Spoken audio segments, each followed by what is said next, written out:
DeSanto Propane is 4 generations strong as a trustworthy, family-owned business with unmatched customer service. Go online at disantopropane.com for more info or call toll-free at 1-800-752-4574 today. Since 1937, the difference has been DeSanto Propane.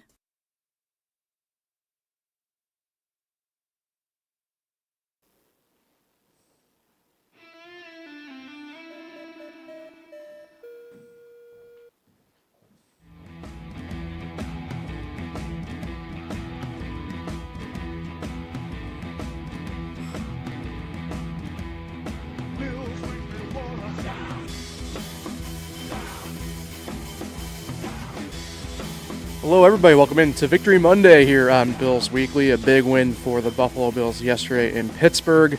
Paul Russo here, alongside me as always. Not hostages on my plane to LSU.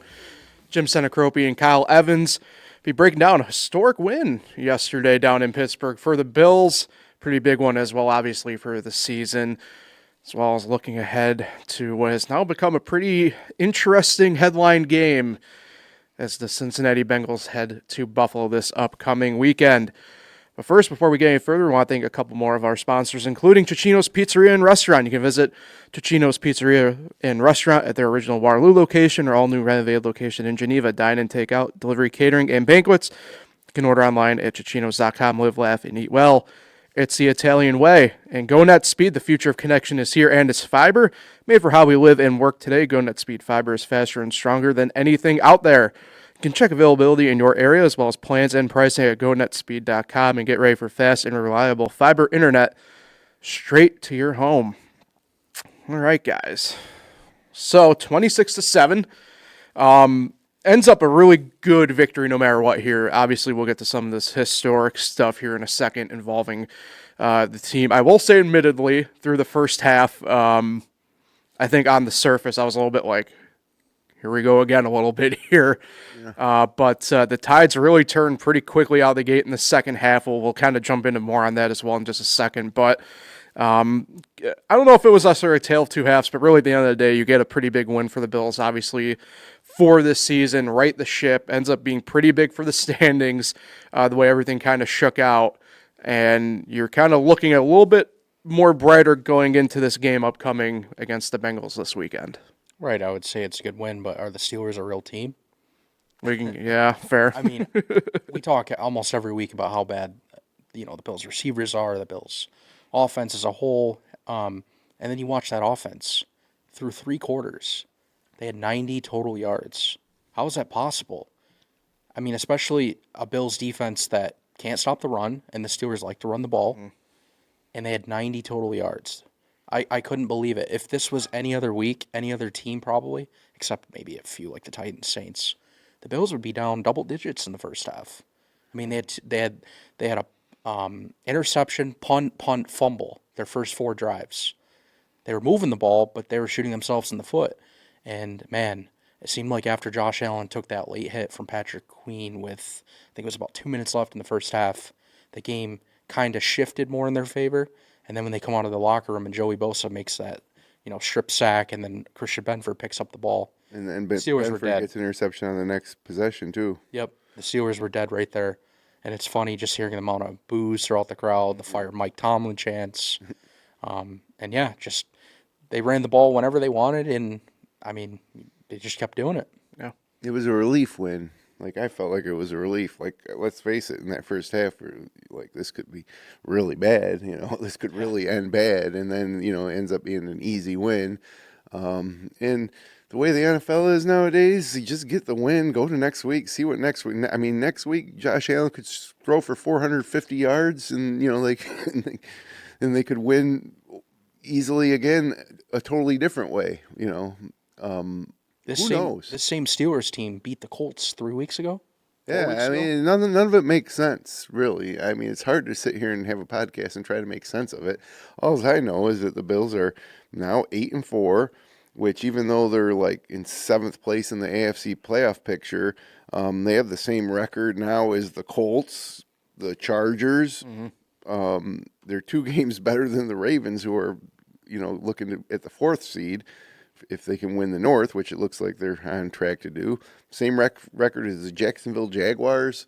So, I mean, it's a good spot, I guess, if they can close out the season. And it also seems like in the NFL, it's a long season, so you're going to hit your stride maybe in the first 6 weeks, maybe in the middle 6 weeks, maybe in the last 6 weeks. We can hope the Bills hit their stride again now in the last 6 weeks, and all of a sudden they can head into the playoffs thinking that they got the best chance. Like they could still get into the playoff or head into the playoffs as being like one of the favorites, which right now, if the playoffs started today, I don't think anybody would have them as a favorite, but they can work their way to that position. And all this crap all season long, the complaints and justified complaints about the receiving core and the inconsistency in the coaching and the roster moves could all be in the past because the Bills still got a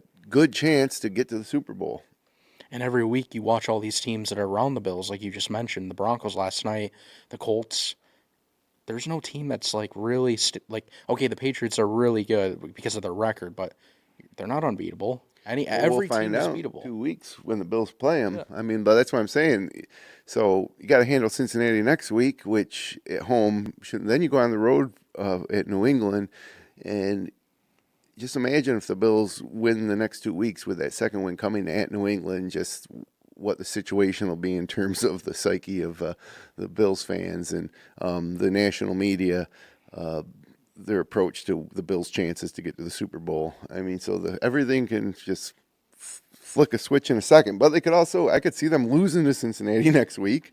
I could see them winning 2 in a row and then losing at Cleveland in Week 16. I mean, I could see all this stuff happen. It really is a week-to-week situation in this league. Then the Eagles come to life in Buffalo somehow, and in a game that's probably going to be very, very important for both teams.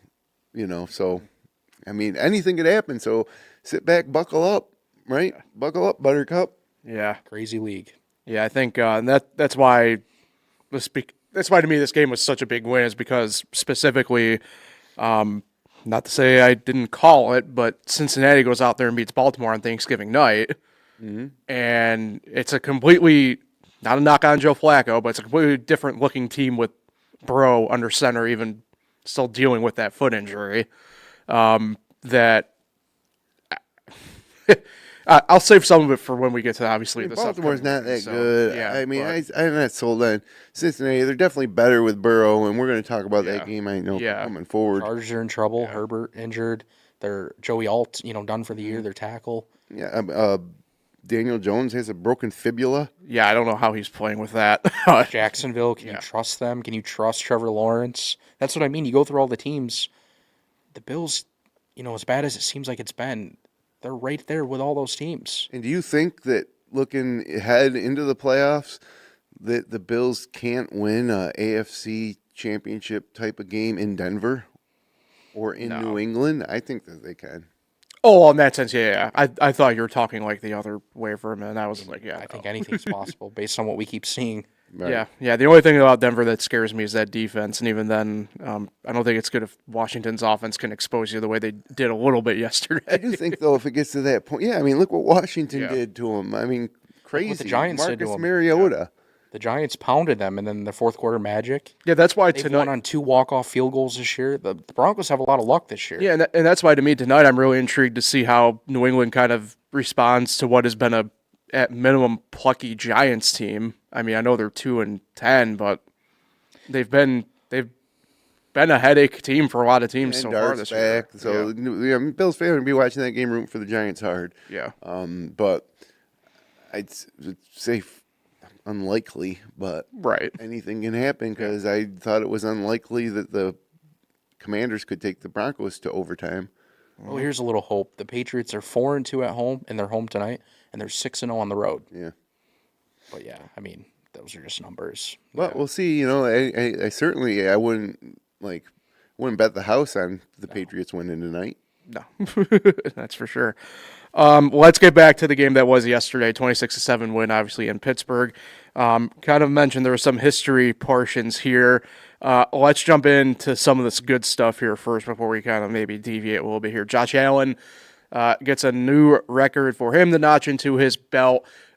Replaces at the top Cam Newton at the top of the quarterback rush touchdown standings mark. 76 for Josh Allen now in his career, most all time, which is crazy to kind of think about because I remember for me, Cam Newton was this like athletic specimen, to put it lightly.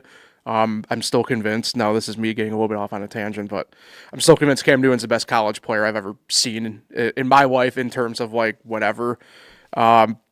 Josh Allen surpassing him shouldn't be all that surprised that we know now, especially given I think some of the vibes we've had recently and stuff like that. Josh kind of getting that mark already in his career. Pretty good, to quote Larry David, I would say. Yeah, I mean, it's good stuff. But I will say that one thing that's kind of missing from this year's Bills team, from going back to the past couple of years, is Josh Allen's not having that MVP type of season. Sure. And I don't know if it's like they're trying to contain him a little bit, from a coaching and play calling standpoint. But it's just not quite like that magic just isn't quite there. I mean, it looked like it was going to be another back-to-back MVPs after week 1 against Baltimore. But since then against Tampa Bay, it's the 6 touchdowns. But aside from that, like it seems like it's up and down. A lot of the times, it's the running game that's carrying them. And we've seen him not be able to lead them down the field in some key drives at the end of games this year, where last year it was like almost like just a guarantee. If you give Josh Allen like a minute and 30 seconds in the ball, they're going to pull it out. So, which I think is good actually for the Bills, because I think he can recapture some of that down this home stretch and become that type of and literally put the Bills on the team on his back and will their way to the Super Bowl. The weird part is, the new guys, Brandon Cooks, Gabe Davis. Gabe Davis has been there for a few games now, but if you look at the targets, they're not even targeting the new guys. So you can't just say, "Oh, Gabe Davis is no help." They're not even trying to get the ball to him. I mean, he got picked off in the first quarter when they tried to target him on a slant. Yep. After that, he had 1 target. How does that happen? And then Cook's first play of the game, it was Josh Allen's first completion. Whoever caught it, I was like, who is that? And they're like, oh, Brandon Cooks with a catch. I'm like, oh, man, maybe Cooks is going to have like a 60 to 80-yard game today. But nope, that was his only catch. And of course, Keon Coleman came back in a huge way with 9 yards. And then on top of that, they missed Dalton Kincaid for a 3rd straight game. And we saw early in the year that was his favorite target, Josh Allen's. And then Josh Palmer, another missed game. Yep.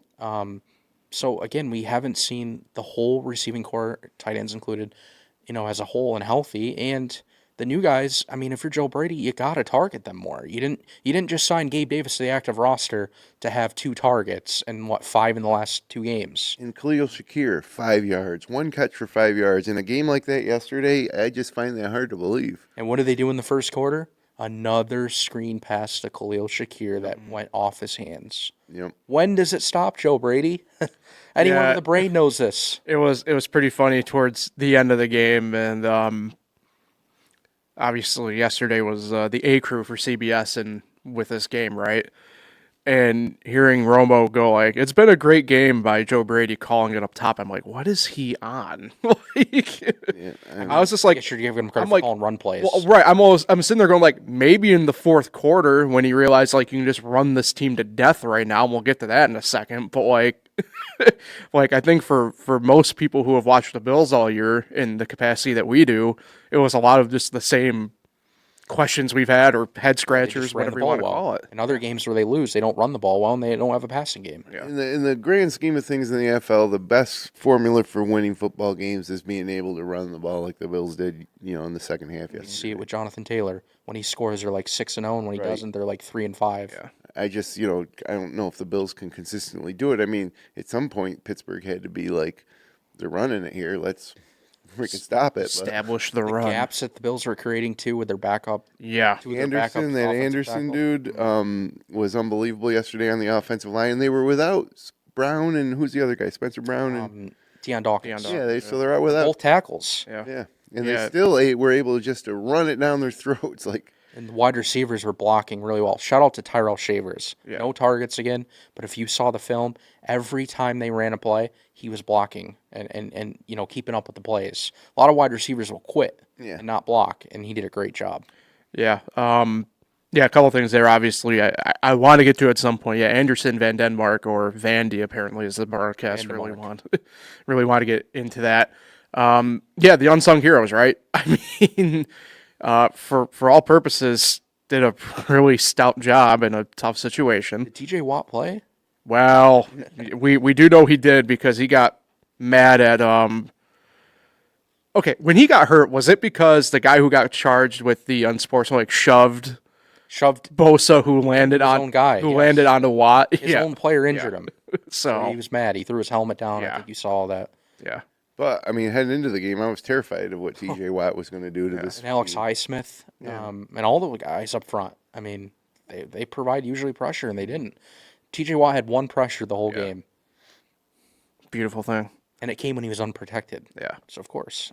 And, of course, we got Cam Hayward being Cam Hayward. And speaking of that, do you want to get into that a little bit? Well, yeah. I mean, I'm good with it. Okay. So, look. Hopefully you checked social media last night. Hey, look, believe me, I am all about hating on the Steelers. For a guy who complained about allegedly getting kneed, speaking of going back to somebody we mentioned earlier, let's just go ask Justin Herbert what he might think of Cam Hayward. So you saw it. Oh, yeah. Yeah. It was literally 3 weeks ago in LA. Yeah. When they played the Chargers Sunday Night Football. Yeah. He just punches Justin Herbert in the stomach. And then, what was it? I think it was below the belt, but there was another play. I think it was last year. Yeah. Video of him laying on top of a quarterback and punching his helmet. Yeah. But you're going to call Josh Allen dirty because you're laying on his legs and he wants you to get off from him, so he kicks you. Yeah. So, just something to complain about. Maybe complain about, not stopping the run rather than doing all that. Well, I'm sure he can hold out and maybe figure out more money situation for him or someone like that. Also, if you're going to, publicly go after someone like Josh Allen, you're going to lose that battle. Like, even opposing fans like Josh Allen. I think he might be the most likable guy in the NFL, maybe. If you look around the league, everyone talks about how, great he is and even off the field and right. I mean, he's in the heat of a moment. You just landed on him. You're that big. You don't want to get hurt, and you're not getting off from him, so he shoved you. Yeah. And you're laying on him longer because you're mad that they keep running all over you. And as far as the NFL brass goes, they shouldn't stand for that type of stuff because Josh Allen's their bread and butter guy, too. I mean, the NFL drools over guys like Josh Allen. They don't want him having to deal with crap like that. And then Patrick Queen hits Josh Allen when he slid after the play. Yeah, that was bad. Because they clearly were just mad. They were taking all their frustration out, trying they to didn't call that, did they? No. Yeah, which was shocking. If that's Mahomes, that's easily called. But whatever. I mean, I know if you really watch Josh Allen, he does like to act a lot. Good. So they probably thought he was acting a little bit there, but it was after. Yeah. Oh, yeah. Should have been called. Yeah. But whatever. 100%. I mean, I thought it was pretty obvious whether he's acting or not. Patrick Queen, he slid, and Patrick Queen came in a second later and laid him out. Yeah, definitely should have been flagged. Yeah, it's one of those things where I understand guys, because you have to make a late call when the quarterback slides. Queen didn't even make his move until Josh was already pretty much on the ground. So, you knew he was going down. Right. There was an active decision, I would call, what he chose to do. Frustration. It was a frustration play. All this stuff was frustration play because the Bills just dominated that defense, in the worst way possible. Just run after run after run. Yeah. Someone said it well late in the fourth quarter, get Josh Allen out before they try to injure him. Yeah. Yeah. Fall on his legs and stuff because, Yeah. they were really mad. Yeah. Yeah, I did see somebody did bring up the fact that, they outright said, put Trubisky in. I'm like, at that point, I don't know if I necessarily disagreed with it, but they were more or less just handing the ball off at that point. But yeah, the principle still stands. But you also had to, at that point, just realize that there was zero chance that the Pittsburgh offense was going to do anything to threaten, that lead. Yeah, I think Buffalo had the ball for the final, 6+ minutes, give or take. Rodgers was maybe out a little at less. that point, And there was a fourth down earlier in the game, too, that the Steelers didn't go for, and they punted typical Steeler fashion, Mike Tomlin. Well, that was the thing, too. I know the play you're talking about. It was a 4th and 2, not quite at midfield.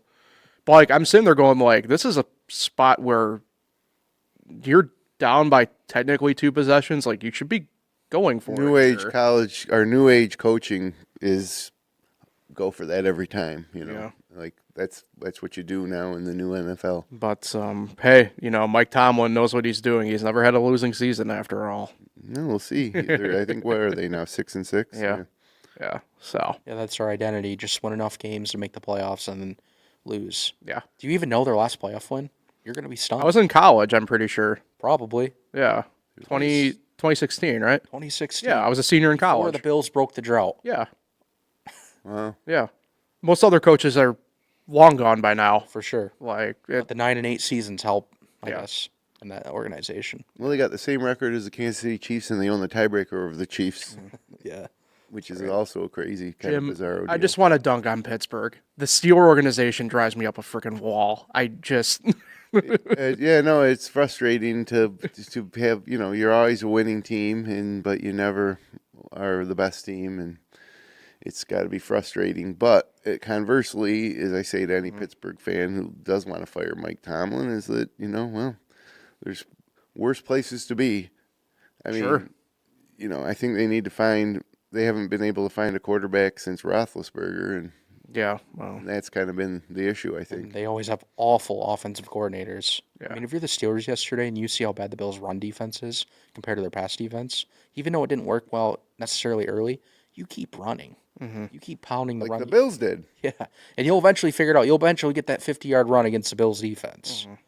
But no, they go away from it, and they have Rodgers drop back and pass, and they have no passing game. no. It's quick little screens, slants.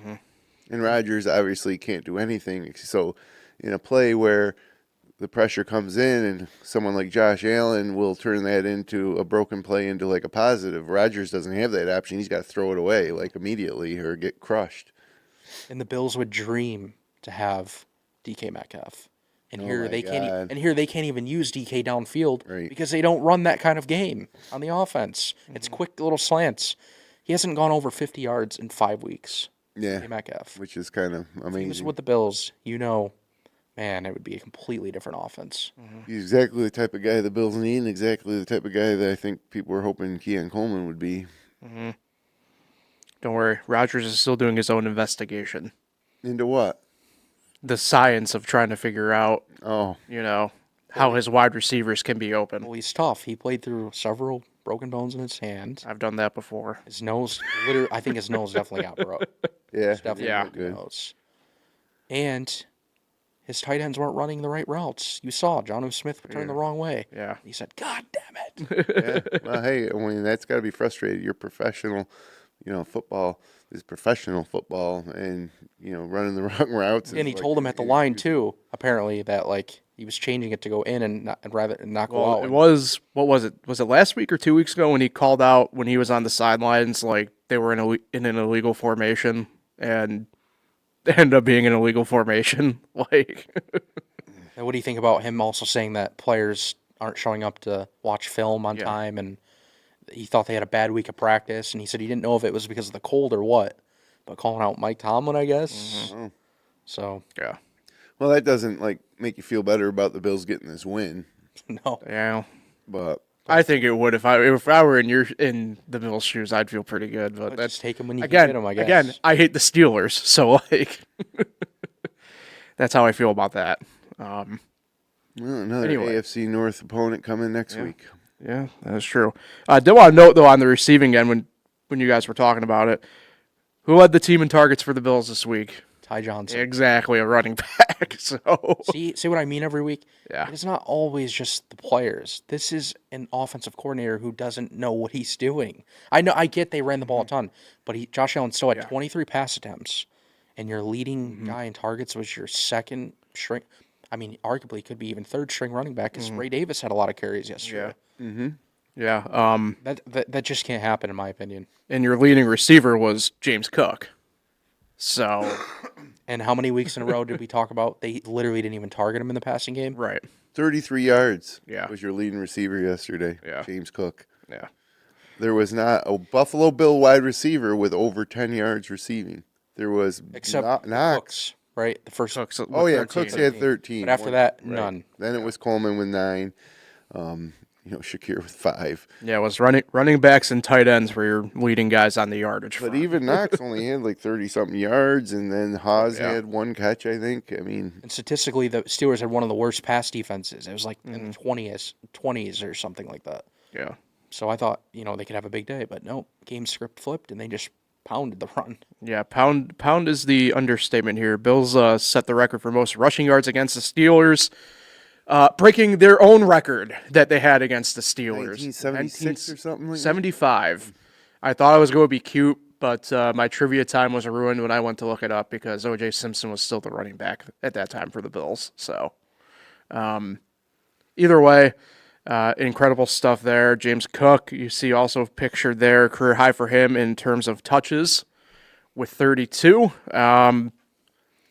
Kind of good to see him kind of rebound as well. Maybe not quite rebound's the right word, but kind of see a little bit more of the James Cook that we saw last year yesterday.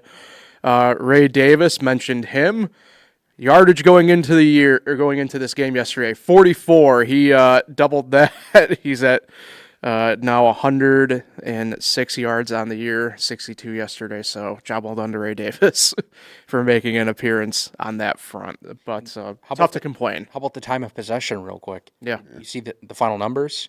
41 minutes and 59 seconds. It's the third longest time of possession in Buffalo Bills history. Had they picked up a first down late in that fourth quarter, they would have broke the record. Yeah. The Steelers had the ball for 18 minutes. How is that possible? They A s- quarter is 15 minutes long. The second half didn't start out good for them in terms of time of possession. They, Their longest drive was 3 minutes and 49 seconds, and it came on their turnover on downs when they ran that 4th and 2 inside the red zone on a run. A terrible handoff, by the way. Why would you call that play? It was like Joe Brady-esque. Awful. Yep. kudos to the Bills defense, Yep. right? Yeah, the heroes of the year, pretty much, as I've been calling them. Bills defense, last 6 quarters, 10 points allowed, Yep. 226 total yards. Yeah, that's pretty good, especially, this is a Houston team. Because you mentioned the past 2 weeks, last 6 quarters, they played at Houston last Second half, week, they gave up 3 and points. That's a good football team, right? Yeah, I mean, Woody Marks I'm pretty sure, if I remember, he had a pretty nice day yesterday against the Colts. Bills kind of contained him. Nico Collins, Dalton Schultz, they had guys. Yeah. Yeah, The this Bills Bills lost the game, but that wasn't on the defense. No, this Bills defense, like I said yesterday, when we kind of first started, might have been a different story depending on how the halves go. But again, this Bills defense, another shutout in the second half, which has kind of just been the name of the game all year for them, pretty much. But The Steelers' only points, though, by the way, came when they had a short field after That's true. Cook fumble at the 39-yard line. Yeah. So they only had to go 39 yards. Yeah. Could have pitched a shutout, maybe. yeah, And I will say this about McDermott, like the guys obviously play for him, and he obviously motivated them in the halftime locker room. So Yeah, the first 2 minutes in the third quarter, he definitely said something, the way that defense came out and crushed Rodgers and got the pick. So that's good, I think. I mean, I really do think that the full roster is like with Sean McDermott. And again, if you look at the names on defense too, I mean they're not notable guys other than like a few like the Jordan Poyer and the Trey Whites, but they're doing this with guys like Shaq Thompson yesterday. Going into the year, he wasn't even part of the linebacker rotation. You're doing it with a practice squad.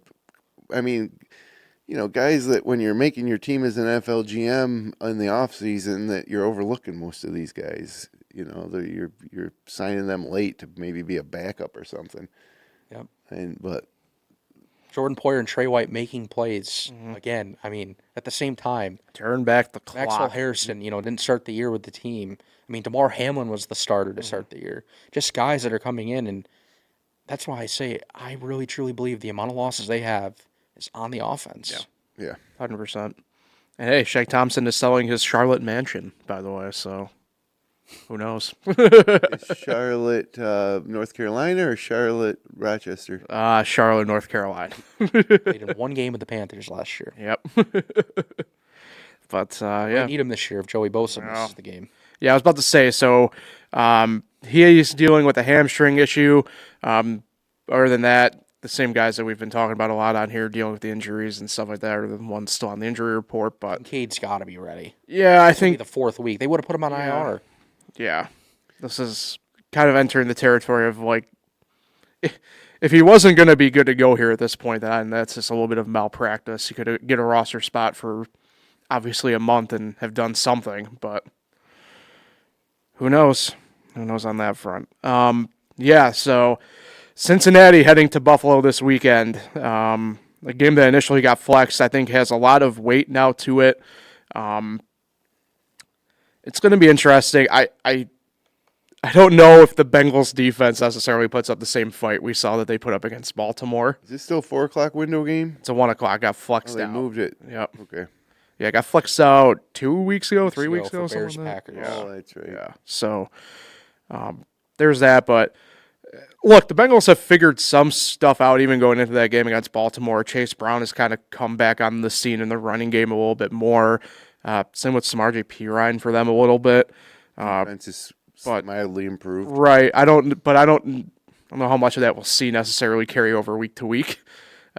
We'll find out. Well, but they're like Dallas. They've turned the corner on defense. Yeah. But Yes. But to me, it's just the added wrinkle that, with Burrow back under center, that kind of opened up Jamar Chase a little bit more. I know T. Higgins being out this past week for them might have aided that a little bit. But that being said, I definitely think Burrow coming back is a big improvement for that offense, and it paid off. And now it carries, like I said, this game to me carries a little bit more weight again, kind of allowing the Bills to maybe get another one of these maybe stamp wins for the year, being like, okay, we beat this team.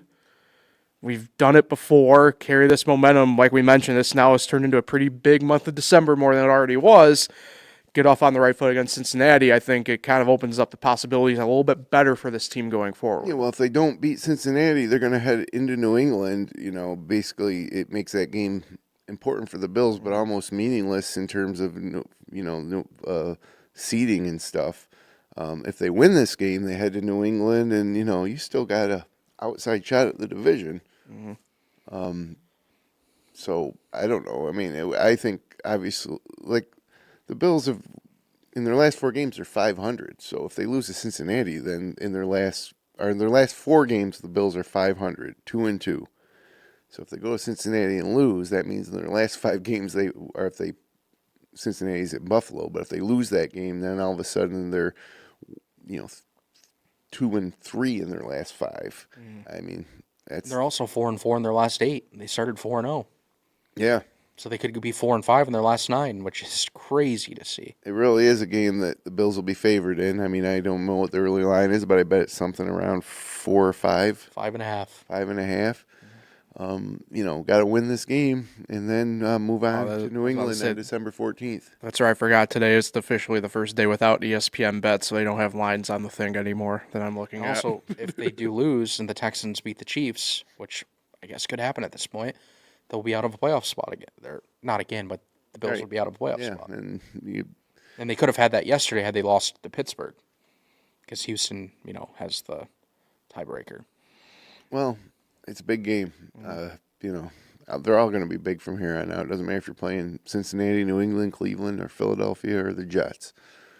The last 5 games are all going to be big, and I don't see a situation in Week 18 against the Jets where the Bills aren't going to need to win that game too.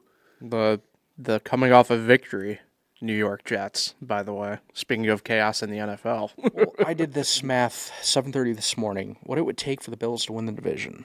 Of course, they got to win out 5-0, and the Patriots would have to go 2-3.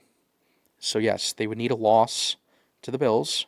They would need a loss to the Ravens, who they play after the Bills, and then they'd have to lose 1 game of the Giants, Jets, Dolphins. Probably not going to happen. Probably they'd have to go 2-3. They need a third loss. It could be a different story tomorrow morning. If the Giants win tonight, I think the Bills have a shot again. Yeah. I don't think it's a very good shot. I agree think with they you have a on shot. Yeah. I don't see this Bills team being good enough to win all 5 of those games, or any NFL team for that matter. Right, being able to win 5 games. I just think it increases with the Giants win tonight. Yeah, now it's pretty dead. I agree with you on the fact that the window is open at that point. Like there's there's a path. And the Patriots could go 3-2, but the problem with that is even if the Bills went out, they're both 13-4, and the Patriots still get the title, even though they split the season series because of the divisional record as a whole. The Bills have lost to the Dolphins. Unless the Patriots lose to the Dolphins the last week, they're going to have the better divisional record. So, yeah, I mean, you got to go 5-0, and they got to go 2-3, and I just don't think it's happening. And it's the Bills' fault. Can't go lose to the Falcons. Can't go lose to the Dolphins. Right. So they hurt themselves.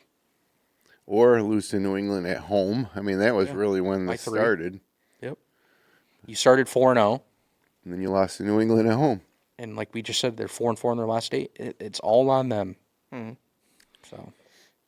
Yeah, for sure. I agree. What are the predictions about this Cincinnati? Well, I was going to say, I had a little wrinkle here. I think you're feeling good. Well, I feel good, but at the moment, it's clear for the weather, 33 degrees on Sunday. But if you go on fingerlakes1.com and look at the weather center, you'll know that the weekend forecast for New York State's a bit of a mystery at the moment. So Kind of early. yeah, so who knows how that will officially end up. If you watch college football, even, the Bills game, even the game yesterday in Pittsburgh was weather affected. Yeah. Worse weather, the better for the Bills, I think. Yeah, it could, who knows what might fully happen there, but I do feel confident. I feel good. Strictly because as big of a game as I do think this is, in the sense of, like, this is a bit of a surging Bengals team. I don't think that defense will be able to kind of put up back-to-back weeks of stifling stuff. I think the Bills win. I think it's a little bit convincing in the sense. I'm going to go 33-20. They get the win over Cincinnati. Yeah, I'm probably only going to take the Bills because for some reason they're just really, really good at home. I guess a lot of teams are, except the Patriots, because they're 4-2. So I'll take the Bills 30-24. I'll go 40-17. Love that. Wait, I just realized you're the only person to go into the 40s, Jim, and you've done it multiple times this year for the Bills. Because the offense should be breaking out. They've hit it 3 times. That's true. Hit the 40 mark in Carolina. What was it? Tampa Bay. Tampa at home. And then what was the other one? Baltimore. Oh, yeah, first Week 1. I don't know. Part of it's wishful thinking and hoping that something clicks with this offense. It could be like the Tampa Bay game, honestly.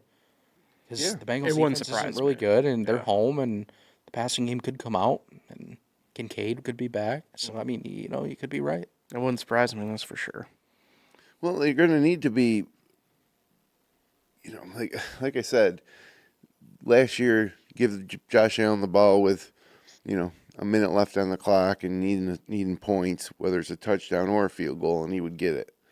They would get it done. And I don't think we have that confidence right now in this team. And when you get into the playoffs, you're going to need to do that at least once. At least once. You're going to be in a situation, especially as you get further into the playoffs, where, okay, the season's on the line.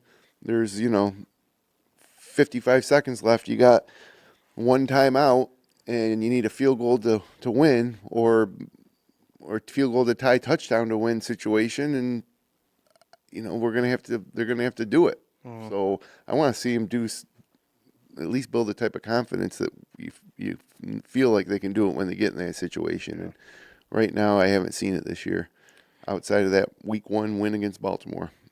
Yeah, I do think though there hasn't been a lot of situations like that. Right. Where they're in like a 2-minute drill, they're running a quick offense. Well, last week against Houston was one. True, and they got down to the red zone, and then they failed. Yep. But yeah, the Baltimore game I think the Baltimore and the Tampa Bay game a few weeks ago was their best. The second half of the Baltimore game was the best we've seen their passing offense. I mean, that Baltimore game in that second half, you saw them, slinging it down the field. Guys were making. Keon Coleman had over 100 yards. Since then, he hasn't even sniffed 100 September yards. 7th. Yeah. I mean, that was a long time ago. He hasn't even sniffed 100 yards. He probably won't ever have another 100-yard game with the Bills because next year. No, it was the only 100-yard game by a Bills receiver other than Shakir last week at Houston. It was the only 100-yard game. Coleman had 112 that game. Shakir had 110 last week. Other than that, the only Bill with a receiving of over 100 yards was Kincaid, who did it twice. I think. Oh yeah, Kincaid. You're right. Yep. Yeah, I got it right here. I mean, like Shakir's had 69 They just yards don't use against New Shakir. Orleans. They had 88 against Carolina. Shavers had 90 yards against Tampa. So even in that Tampa game when they put up 44, they didn't have a 100-yard receiver. 90 yards against Tampa. Guess how many targets since? 0. How does that happen? I can't even. How is it even explainable if you're Joe Brady? It's not. Yeah, I don't get it. Not.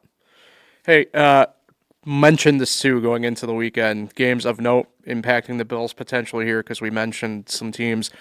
Colts play at the Jaguars. Ooh, so somebody's got to lose. He's got to lose. Well, Oh, because or it's a the tie. because it's the NFL. Where's that game? It's at Jacksonville. Okay. For the sake of the standings purposes right now, Steelers are at the Ravens. Texans at the Chiefs, that's Sunday night. And then Monday night, Eagles are at the Chargers. So the a lot of teams Texans could really put the Chiefs away. Yes. They're 3 games out essentially right But now. in the same regard, if the Texans win that game, they're right on the Bills' heels Yes. still. Yeah. And also, we have to keep an eye not just on the standings with those Jacksonville, Indianapolis, and what's the other team? Houston. We're also keeping an eye on that division. They're all within a game. Yes. So there's going to be an AFC South winner among those 3, and then those other 2 teams will fall Same into the thing wild with card. AFC North. Yeah. So, Baltimore's 6-6, but they're Well, that I think slotted in as the 4th seed because is a division winner. correct. I think that division is trending towards only one team though at this point because of the way the records are. But who knows? Who do you think wins the AFC South now? Do you think the Colts still find a way, or you got Texans, Jaguars? The Bengals believe that they can still do it. Yeah. Well, Yeah. And the Ravens don't look great, so it's possible. And, of course, the Steelers don't either. And the Cleveland Browns don't. Yeah. yeah. I thought they put up a little better fight yesterday against the Niners, but no. Never with Shador. That game went under. It did. By the skin of its teeth. Yep. The closing line, anyway. We got it early, me and you, Jim, but Right. the closing line was 35 flat. So, but yeah, the South though, hard to not take the Texans right now, man. They're hot. They're in hot at the right time. You can't figure out what's going on with Jacksonville. I mean, they're 8-4. I mean, the same record as the Bills. Yeah. And they have the tiebreaker over Indy. Yep. Yeah, and then just think if Denver lost that game last night, which they very well could have. More fun. They would be 9-3, and all of a sudden, yeah. The thing is, if you're the Bills, you just don't want Denver to be that 2 seed. Because you don't want to go to Denver for the first round of the playoffs. Right now, it's flipped because the Patriots have to play tonight, and Denver goes to the 1 for now. And right now, the Bills would be playing the Patriots on the road. Well, I'm still thinking that the Bills are going to play their way into a home playoff game for the first round.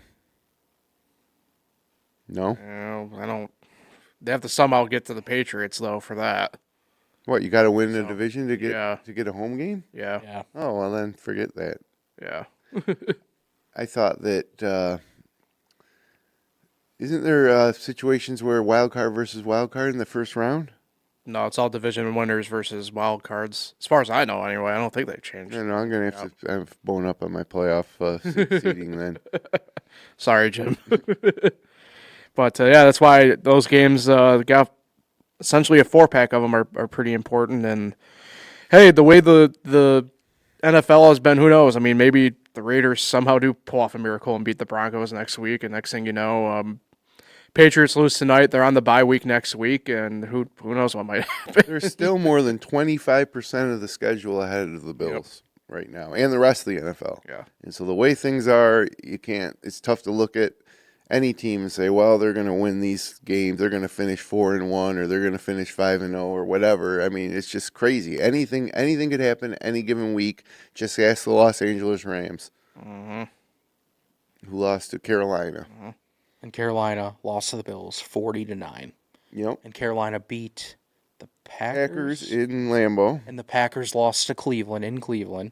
Yep. The Bears just And embarrassed the Bears are the Eagles. best team in football now too. All of a sudden, the best team in the NFC. Yeah, with one of the lowest point differentials too. That's crazy. Like 6, I think. They're right? 9-3, holding the Plus 6. holding the tiebreaker over the Rams. Holy So moly! they're the number 1 seed in the NFC right now, the Chicago Bears.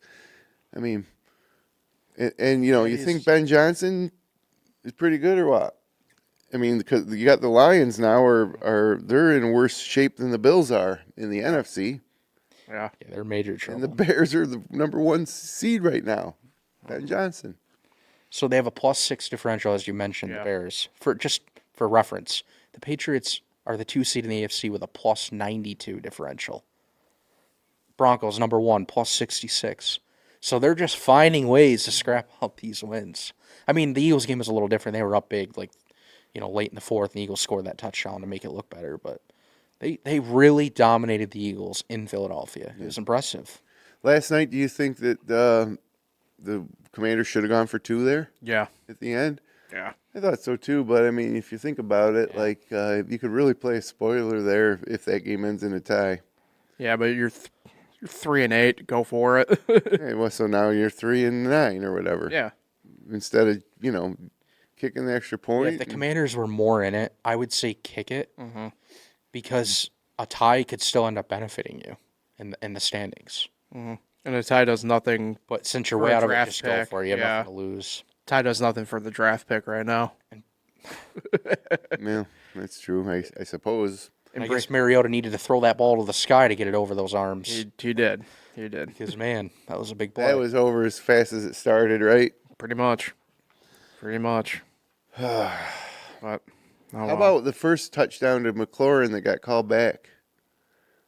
I mean, that was I got McLaurin on my fantasy team, and I can pull out a win this week if.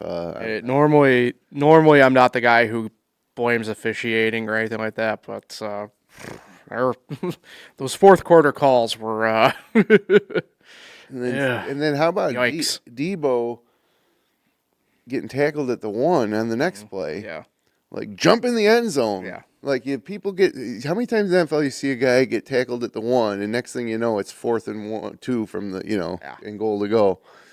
Yeah.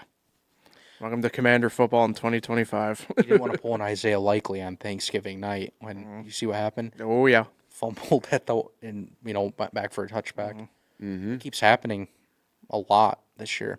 I don't know how many times. I don't have the numbers, but It feels like a lot. remember that Arizona guy with that running back? I forgot his name. DeMarcado. A lot of those is our product of modern day television.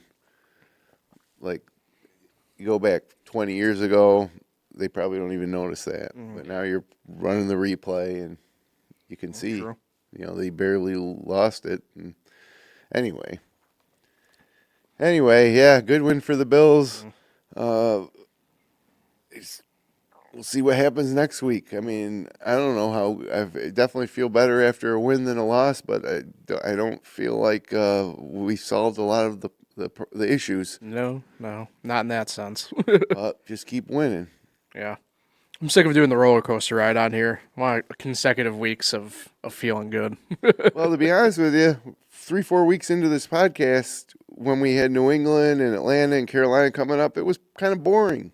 True. We were like, oh, well, the Bills, we were looking at, okay, the Bills are going to win their next 2 games and be 6-0 going into the bye, and then they'll come out and beat Carolina, and then they'll face Kansas City in, like, the biggest game ever. Like, that was the narrative back in late September, and it hasn't played out that way at all, and we've certainly had a lot more to talk about because of it on this podcast.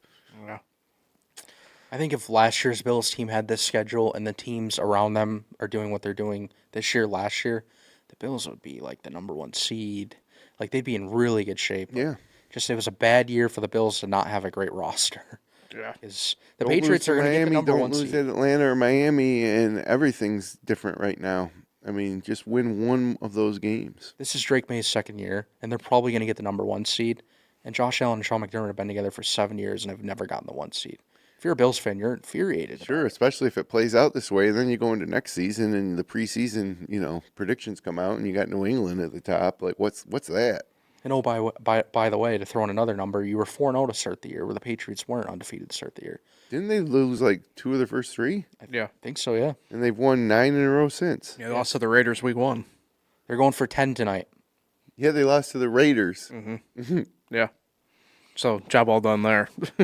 Going for 10 tonight, and the Broncos are on a 9-game win streak. Yeah. Well, I'm telling you right now, the Patriots are going to have trouble stopping Tyrone Tracy tonight, who's going to run for like 180 total yards and score 3 times. And the Giants are going to win. Tyrone Tracy, I subscribe to that plan. let's go. I'm with it. Hey, throw in a Theo Johnson touchdown for just a nice buffer for fantasy purposes. I'm totally with it. Totally with it. Juan Daly Robinson's going to be running wild. Like Mike Vrabel's not going to know how to stop the Giants. This is a night where you miss Malik Neighbors, Cam Scatterbo, Yeah. all the good guys that like would make your offense better. And Thibodeau is missing tonight. He's for the out, defense. Yeah. He's overrated, in my opinion. Let's just hope Drake May has his worst game ever somehow, some way. Or, Drake May goes down with a broken Joe Theismann leg or something Whoa, like that. And no, everything, I mean, like, you never know in the NFL. Let's see what happens That's something tonight. you would say. No, because I'd like to keep my dinner down tonight. I don't want to. No, but you're right. It literally can happen. You could pull an Alex Smith. I'm aware. I don't Everything do can well with protruding bones out of the body. Let's not. We're going to go viral now. This is going to get clipped on all the Patriots' social media accounts. I'm just look. I'm good. Now I'm giving flashbacks to Kevin Ware. This. Ugh.